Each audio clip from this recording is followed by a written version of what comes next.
So we've got another episode of Science at Home with Mrs. McRae.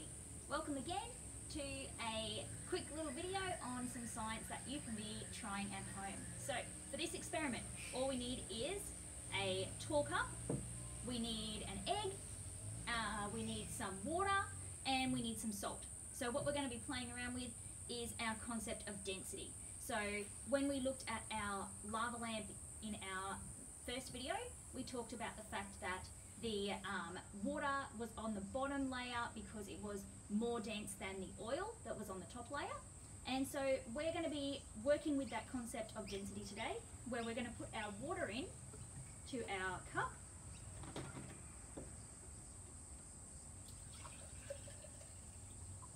And when we put our egg in, I'm going to put my egg in, it will drop to the bottom because the egg is more dense than the water. And this is a nice little trick if you want to check that your eggs haven't gone off. You can always check them in a glass of water to make sure they sink to the bottom. So that is what should happen with your eggs. Now what we're going to do is try and change this scenario to make our egg less dense than our water. So what we can do is add something to the water that is soluble. Now in our last video we talked about how the salt was soluble with the water and it mixed with the water. So we are going to dissolve some salt in our water. By doing that, we are making our water more dense. So I'm going to mix that in.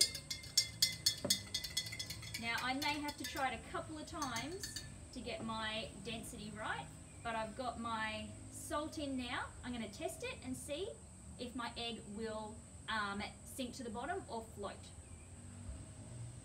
So when I check it, it's still sinking to the bottom, so that tells me I need to add some more salt to my mix. Now you might know about this concept when you might have thought about or seen some information about salt water versus fresh water and how you float more easily in salt water than fresh water. You might have also heard about something called the Dead Sea that is so salty that you can't sink in it because the water is so salty. So we've added a bit more salt. We'll give it another try, see if our egg is going to sink or float this time. And we can see now our egg is floating to the top of our cup. So you can see it up there floating around. It's still spinning a bit from me stirring the water, and we've got our egg up the top there. Now there is a very tricky version of this that you can do where you make your super salty water and then you add fresh tap water to the top, and it stays almost in those layers, and you can pop your egg in there and it will hover in the middle. But that's a pretty tricky one to try. If you want to have a go at that and you succeed, make sure you take a photo and post it in the comments below so we can see how you've gone with that. So salty water made the water more dense, which meant the egg was now less dense than the water, so it floated. Thanks for joining in today. Hope you have some fun trying this one at home.